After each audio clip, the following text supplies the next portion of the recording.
Today on Investigate TV Plus, the quest to save thousands of lives. We take an in-depth look at the device that could be required in cars. I'm T. Chappelle. And I'm Lee Zurich, here from a critic who says the technology infringes on rights and advocates who argue it's about preventing another crash. We can build cars that do not allow impaired drivers to kill people or seriously injure people on the roads. Why wouldn't we want to do that?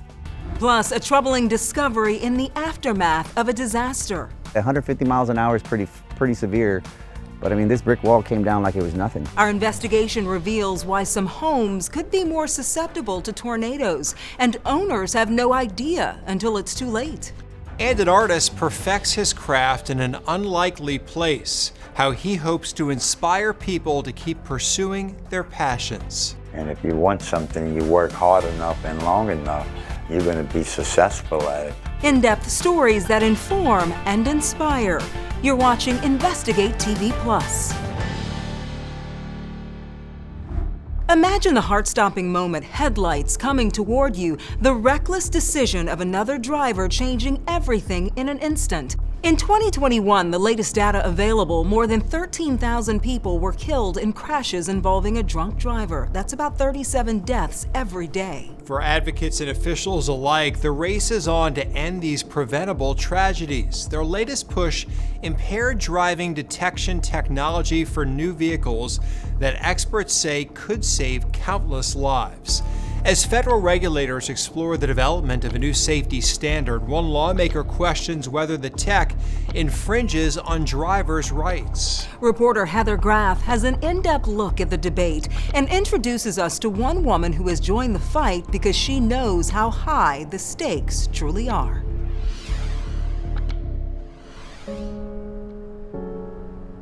The last thing I had texted was, "Did you make it home safe?" Rena Abbas Taylor remembers the last message she sent her sister Rima like it was yesterday. I hadn't heard back from her, and you know, it wasn't atypical, but something didn't feel right. After a week visiting family in Florida, Rima Abbas, her husband, and 3 children were driving back to their home outside Detroit. They had gotten on the road and had informed us that they were going to be driving through the night, which I know my mom and I were pretty concerned about. They insisted they were fine. But hours later, Rena would learn the unthinkable. They were hit and killed by a wrong-way drunk driver at 2:30 in the morning on I-75. Everyone died instantly. And what went through your mind in that moment? This can't be real. This can't be real. Grief from the 2019 tragedy consumed Rena for years. It's like the lights went out. I went offline and nothing mattered. It wasn't until she connected with Mothers Against Drunk Driving that all that changed. The advocacy group gave her a lifeline, as she calls it. It was like it shook me awake. And they introduced her to technology they say could be a game changer in the fight against drunk driving fatalities. Do you view this as a matter of life and death? It is a matter of life and death. MADD's Chief Government Affairs Officer, Stephanie Manning, says the organization has been pushing to get impaired driving technology in vehicles for more than 15 years. And an analysis by the Insurance Institute for Highway Safety found that mandating detection technology could save 10,000 lives annually. We can build cars that do not allow impaired drivers to kill people or seriously injure people on the roads. Why wouldn't we want to do that? But many of the systems are still in development, including breath and touch-based alcohol detection sensors and cameras that can assess eye movement to indicate if a driver is intoxicated. The Driver Alcohol Detection System for Safety program, a collaboration between NHTSA and top automakers, says their fully passive breath sensor should be available by 2026, while the touch sensor's timeline hasn't yet been determined. It's not a question of if this is going to happen, it's a question of when, and how will this be sort of done in a way that people can, number one, get on board with. And that's exactly what federal regulators are working to figure out, because in 2021, Congress approved a bipartisan law called the HALT Act. it directed NHTSA to establish a safety standard that would require new passenger vehicles be equipped with impaired driving detection technology. Congresswoman Debbie Dingell co-led that legislation. The fact of the matter is it's going to save lives. Too many people are killed by drunk drivers every year. For the Abbas family, the act has special meaning, named in honor of their lost loved ones. To know that these people who didn't get much time on this earth can have an impact on this earth in that way is everything. For 2 years, there wasn't much progress, but in December 2023, today's announcement lays the groundwork for an impaired driving rulemaking that will seek the most mature and effective technology. NHTSA released what's known as an advance notice of proposed rulemaking. There are a lot of rulemakings that have been mandated by Congress that never happen. So it's extremely significant that the administration said, we're going to start the process. But not everyone is on board with the technology. As NHTSA wrote in its advance notice, misinformation and misbelief that there exists a right to drive while drunk have caused some individuals to believe the rulemaking might unduly infringe upon their rights. It's no secret I tried to defund the mandate. Among the HALT Act's outspoken critics is Congressman Thomas Massie, who argues the technology isn't there yet. I can tell you right now, it doesn't exist. And he says it could violate a fundamental right to travel freely. What would it take for you to support this mandate to put this technology into cars?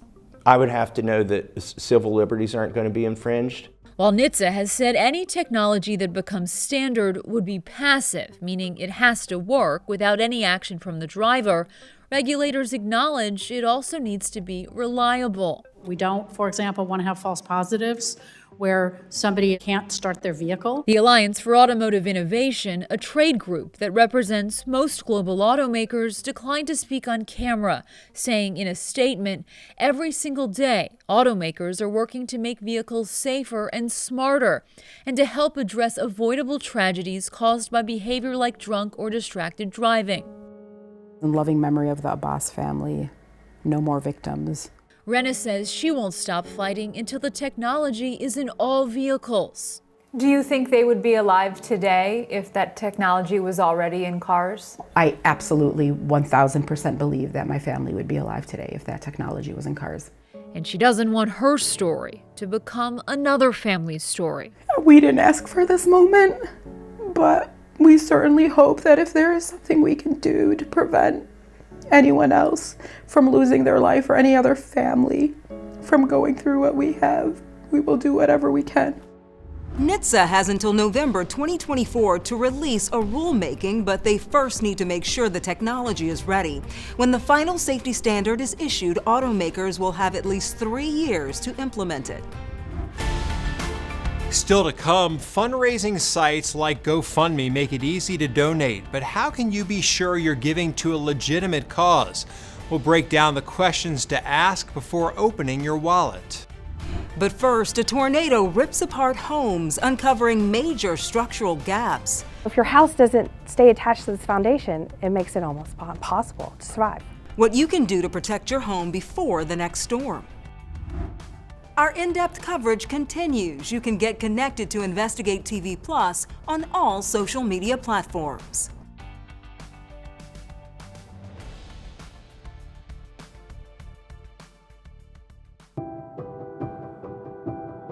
For the thousands of people who find themselves in the path of a tornado each year, the safest place is often right inside their home.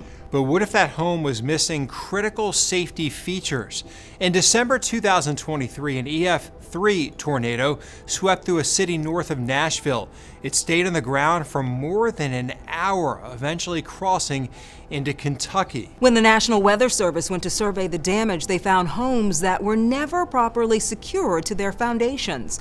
And the homeowners said they had no idea until after the storm. Investigative reporter Jeremy Finley gives us an in-depth look at the troubling discoveries.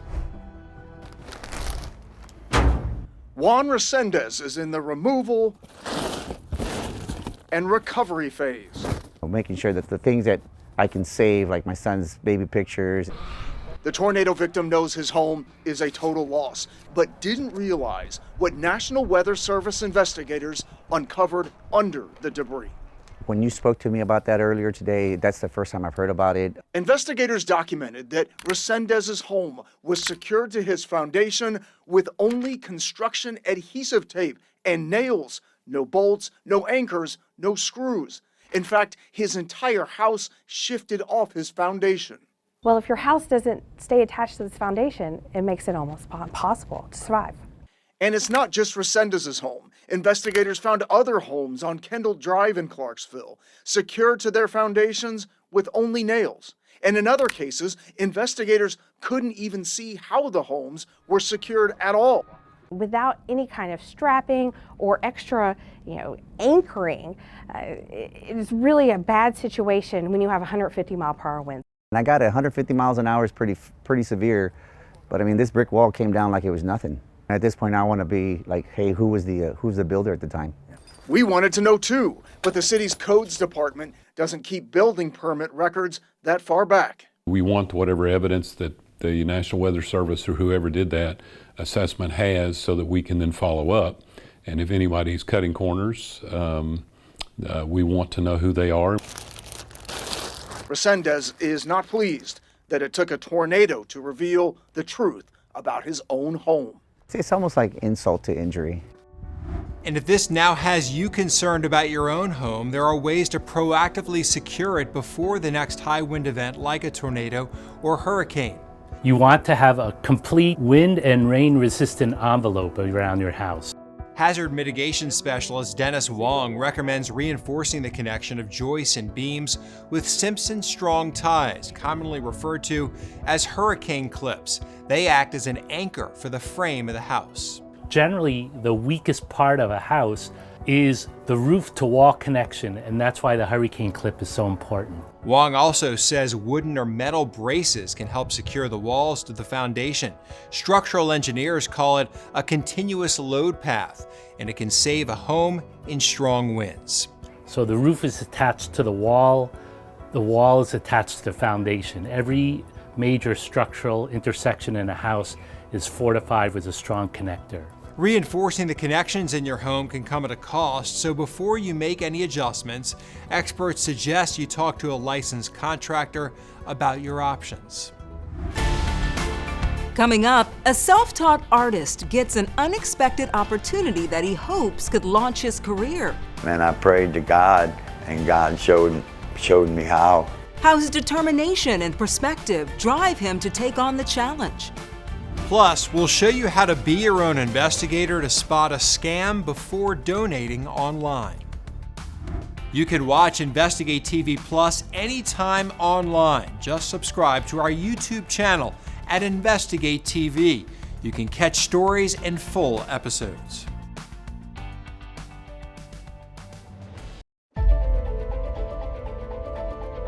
In the last decade, GoFundMe has become a widely popular fundraising platform. The company said more than 1/3 of adults in the U.S. have donated using GoFundMe. And since 2010, supporters worldwide have donated an average of $68 every second. While a vast majority of fundraisers on the site are legitimate, it could pay to do your research before donating. Reporter Josie Sturman shows how to be your own investigator to make sure you're giving to the correct cause. You've probably seen them all over social media, posts about fundraisers for friends and family, or maybe even friends of friends that have fallen on hard times. But how do you know this goodwill effort isn't being organized by a bad actor? In this Be Your Own Investigator, we've got some tips we'd consider before giving big on a GoFundMe campaign or on other sites just like it. First, GoFundMe says fake campaigns are very rare. The company says less than 0.1% of all of its fundraisers are fraudulent. But there are some easy ways you can check. First and foremost, look at the relationship between the person organizing the fundraiser and the recipient. If they're not giving specific details about how they're connected to the person in need, that could be a major red flag. The post should also be very clear about why money is being raised, how it will be used, and who will ultimately get the cash. If not, that's a potential problem. Many GoFundMe sites will include pictures and sometimes even video.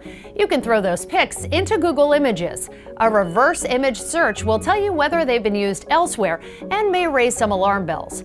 It's also important to check social media. Scammers often set up fake accounts and then launch GoFundMe campaigns. If the fundraiser only has a few followers or if their account is fairly new, that might give you some pause. Maybe they're not that big on social media, but look at the profiles on both sides. See if and how they're connected and check who's tagged in any posts about that page. Lastly, run down that list of donors and make sure direct family and close friends are signing up to donate and also commenting. If not, you may want to contact the fundraiser and ask some questions. Just click Contact next to their name. If they're vague or if they don't answer, you may want to keep your wallet closed so your giving spirit doesn't get wasted on a scam. With this Be Your Own Investigator, I'm Josie Sturman. If you feel you need to report a fundraiser, you can find more information how to do so at support.gofundme.com. GoFundMe also has a breakdown of donations. The company says since 2010, $30 billion has been raised. $2 billion has gone to help recover from disasters, $1 billion to strengthen education, and $850 million to save animals. When it comes to who's giving, in 2023, Vermont was the most generous state for the second time. Maine and Massachusetts round out the top three, while GoFundMe says Ireland was the most generous country for the 5th year. And you have to really be careful because everyone wants to help out in some way. And I usually know the person or know someone connected before I give to any cause. Yeah. And you definitely, you don't want to stop giving because it definitely helps a lot of people too. Just know who you're giving to. Exactly, good advice. Next, the story of redemption through creativity. How an artist used his time in prison to perfect his skills and inspire others to keep working towards their goals. I'm Viv Williams with a medical mythbuster moment. The myth: the older you get, the less socially active and more withdrawn you become. Researchers from the University of California, San Francisco blew up that idea. They say elderly people are more socially active than other age groups and often play major roles in their communities. So if an elderly person is lonely and not social, there could be a problem. The researchers looked at how lonely 6,000 older people said they were. The loneliest took more opioid and anti-anxiety medications than those who were less so. The docs on the study are exploring how getting older people active again can reduce loneliness and their risk of drug addiction. They're checking out the benefits of social prescriptions instead of pharmaceutical ones. With this medical mythbuster moment, I'm Viv Williams. You can watch Investigate TV Plus anytime streaming online. Get the app for Roku, Amazon Fire TV, and Apple TV. They're free to download.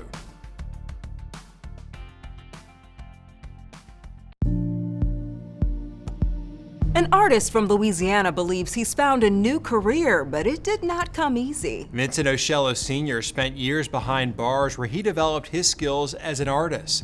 And one of his biggest projects yet is a mural about an hour south of New Orleans. Reporter Dave McNamara speaks with Vincent about his inspiration to step out of his comfort zone. Vincent Ocello says he has been drawing pictures since he was 4 years old. He started with swamp scenes around his hometown of Lafitte. I drew a picture of my daddy taking me duck hunting. My mama said that looked so good. I can remember her saying it, and it inspired me to want to keep drawing. And then he got interested in drawing portraits. Ocello creates realistic-looking black and white pencil sketches. You got to do a little at a time. When I look at your drawing and look at a black and white photograph, it's hard to tell the difference. How did you learn how to do that? A lot of perfection and stuff. Everything got to be just exactly. And that's what it's made me into, because my best is never good enough. And I keep trying to get better and better. Ocello says he was working as a carpenter 20 years ago when his life took a bad turn. He says he got involved in dope and he got arrested and went to prison. And I did 13 years for aggravated burglary, for knocking on a door and punched a dude in the face, and they gave me 15 years for it. I can't imagine 13 years of my life in a cell. If you don't occupy this, then it's going to kill you. You're not going to make it. And for 13 years, this right here saved my life. Oshello says he drew constantly, sometimes for 8 to 10 hours a day. And he saved those pictures, hoping to make a living selling them after his release. He used whatever he had to create art. This right here, the little jewelry box, it's made out of all popsicle sticks.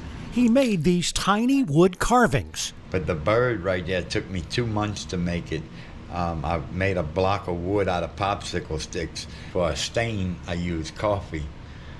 And for a varnish, I used floor wax. Oshello's been out of prison for 4.5 years, and he was recently offered a job painting a mural on an 80-foot-long metal fence at Griffin's Marina in Lafitte. He accepted the work, but had never used paints before. He had only done drawings. And I prayed to God, and God showed me how to paint everything. And if people would just give God half the credit, they can do anything they want to do in their life. They just got to believe. Oshello hopes his work on this roadside mural will help jumpstart his career as an artist. And if you want something and you work hard enough and long enough, you're going to be successful at it. And Oshello is willing to put in the work, trying to perfect his art, one drawing and one painting at a time. And that's it for us on Investigate TV Plus. I'm Tisha Powell. And I'm Lee Zurich. Thanks for watching.